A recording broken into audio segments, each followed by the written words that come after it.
So you already know what this video is by the title, so I'm not going to be coy. It's hashtag get to know your witches, and it was, this is a VR to Little Cosmic Crow, who started this, I guess it's a video tag. I really enjoyed watching everyone who did it. And it's been a few months that this has been tag has been circulating, and I wasn't going to do it, but I changed my mind when I don't know how many messages I got, but both real life friends and virtual friends, right? The friends we make on the internet that we know really well from the internet for many years. Anyway, I got like 5 or 6 messages from friends asking me why I'm not doing this tag. And I guess it's because I've never overtly identified as a witch.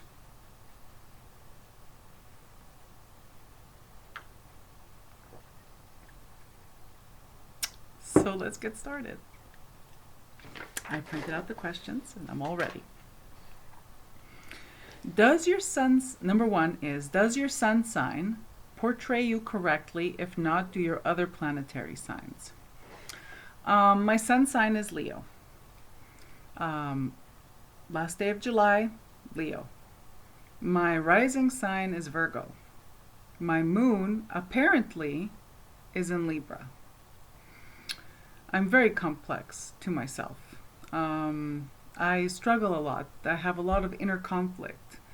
There's my outward Leo personality. There's the rising Virgo. And then there's this moon sign Libra, apparently, according to my chart.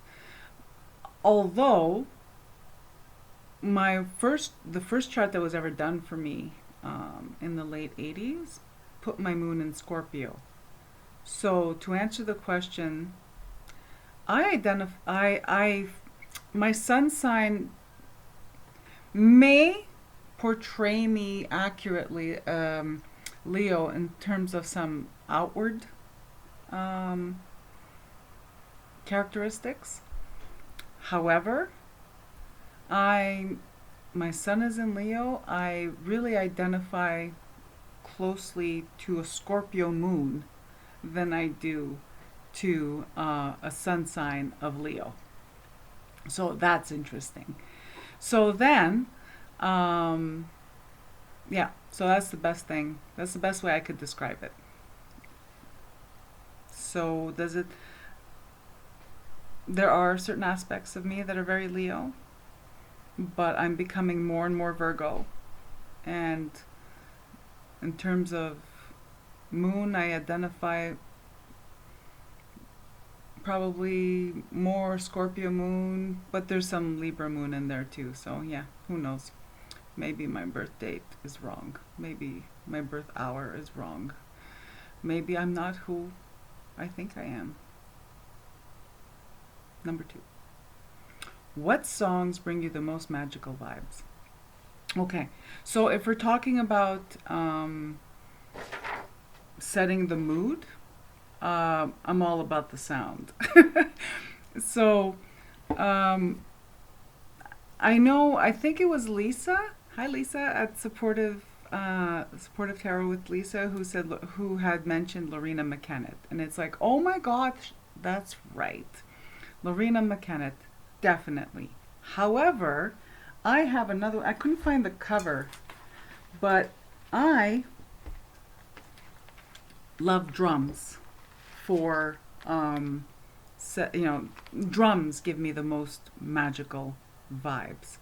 And again, I have a whole wide array of CD covers here of music and sounds that I like to set the mood with, that put me, whether it's meditation or magical work, ritual, whatever.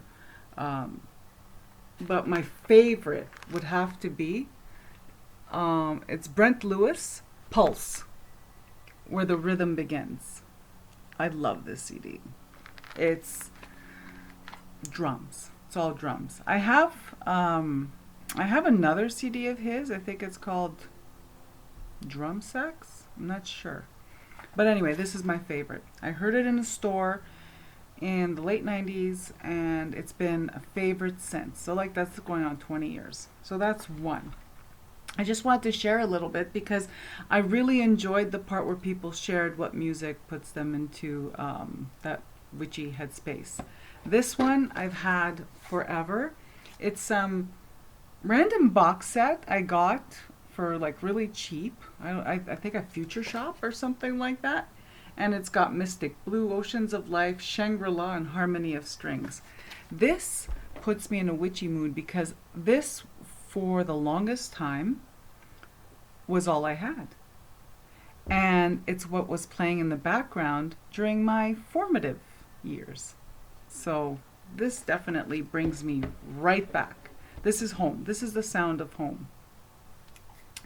What else? Then there's, because, well, I practice Reiki. I'm a Reiki master. Whew, sorry, the actual covers have dust on them.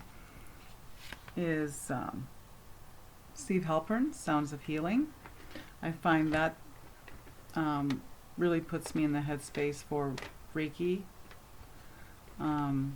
This kind of stuff, Reiki music, classical music, and Cuban. Vintage, like I'm talking like old-fashioned Cuban music. I'm talking, let me read the back here.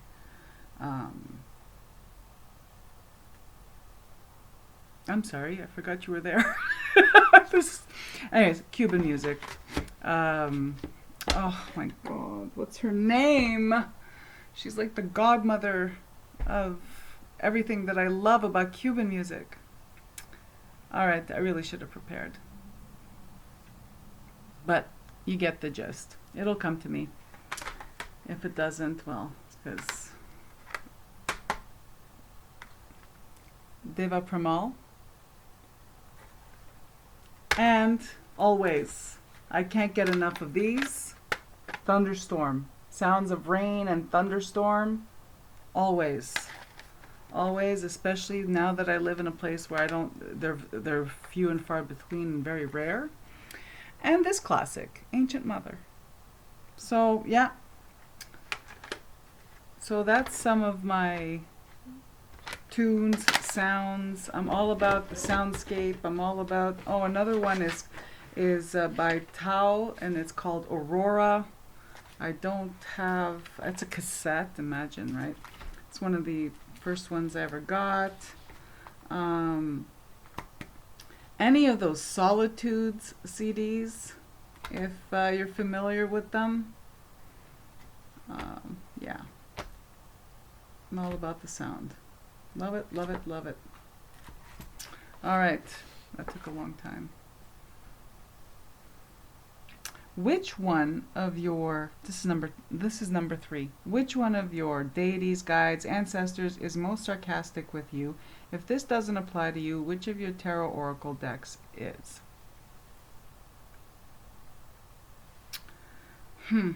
Sarcastic?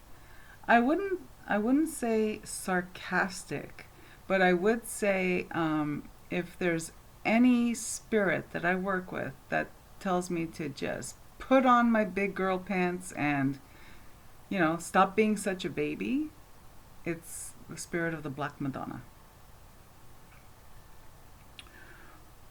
Number 4, biggest witchy mess up or misinterpretation. Well, I don't know if it's a misinterpretation. I think this is more of a underestimating witchcraft. Very young. I was a teen.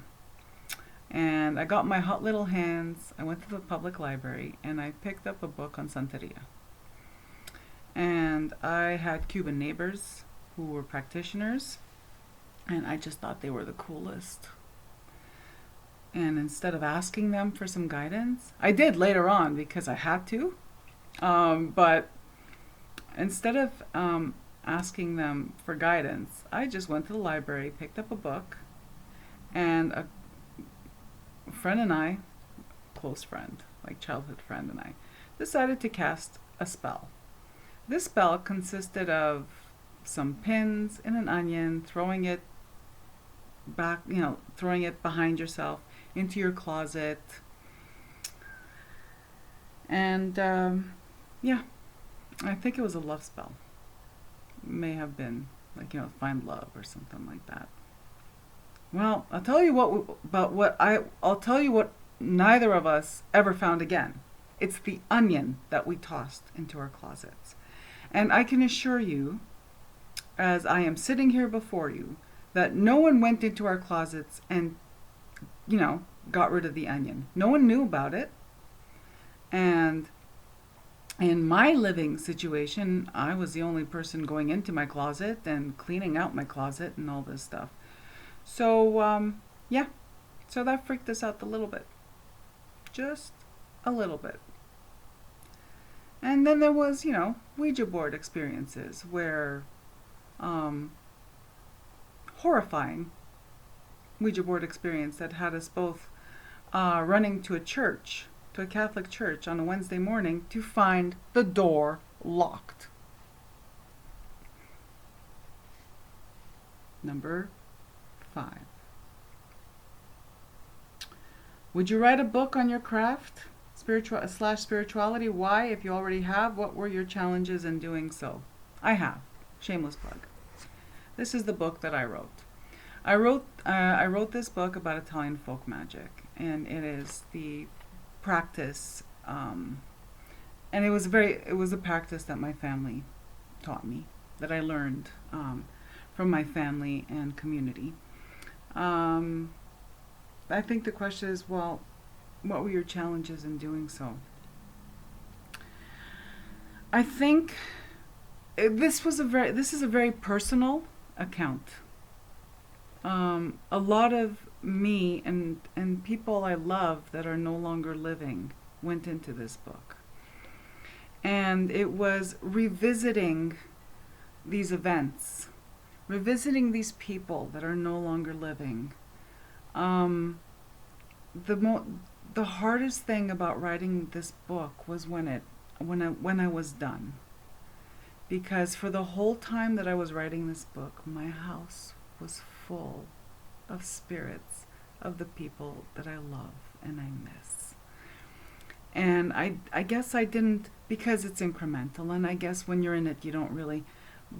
It was the day the book was complete, and I submitted the manuscript. My house went silent. And while I was writing about these people, like my mom, my aunts, my godmother, my friends' moms and grandmothers, my dad, when I was writing about it, they were with me, they were close, and it was wonderful reliving these times and these experiences. But again, once I submitted once I submitted the manuscript, once the book was done, I left. And in some aspect, for some, I grieved them all over again. I grieved the loss of my parents all over again. I grieved the loss of the people that were close to me all over again. So for me, that was, so I wasn't expecting it. I wasn't expecting them to show up. Like, it never occurred to me that they'd show up while I was writing about them. But now that I think about who they are, of course they would have. Yeah. So that was... Oh yeah, my book's available at all fine booksellers, both online and brick and mortar.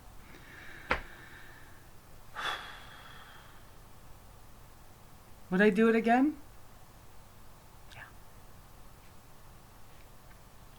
If someone wanted to summon you to their circle, what 5 items would they need? Oh, well, let's start. First, some good dark roast coffee, some good espresso. Two, Kettle One dirty martini made with the Mazzetta martini olives that the brine has vermouth in it. Yeah, I know, I'm very specific. I'm very particular.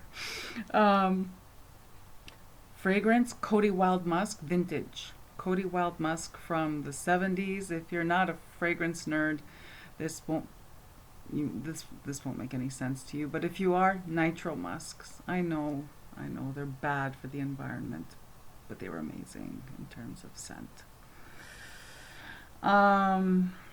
So vintage Cody Wild Musk and vintage Guerlain Val de Nuit. And what else? Oh, musk incense or sandalwood incense, like good Indian incense. A red candle. And I know it says 5. I had a little bit more than 5. A jelly donut. A jelly donut from Dunkin' Donuts. Okay. If you were a ghost, what place would you haunt? The ocean. Any ocean. A ocean. No, maybe the Atlantic. The northeastern seaboard. That's where that's what I'd haunt. Northeastern seaboard, the United States. What is the funniest way someone has reacted to finding out you are a witch? Actually, the funniest way anybody reacted was me. Um, when before my dad passed away, he showed up in my apartment and he came to ask me for a tarot reading, and I looked at him and I said, "What?" And he said, "Yeah." He says, "I asked around looking for someone for a tarot reading, and would you believe it?" He says, "Everyone was suggesting you. Is it true?" And I said, so I looked at him and I said, yeah. So he said, "Great." So he came in. So gave him a tarot reading. I left out the part where I saw that his health wasn't good. It was before he was diagnosed. But, I stuck to the tarot topics. And then my dad looked at me. He says, "Oh my gosh," he says, "I'm so thrilled that you're a witch."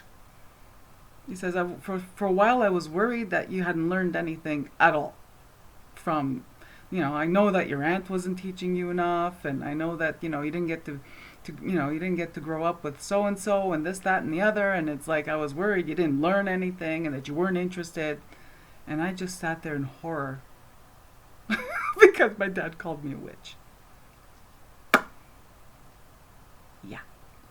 Because if you've been watching me for 5 minutes, or you know me from in real life or online, in our culture, it is customary not to self-identify as a witch.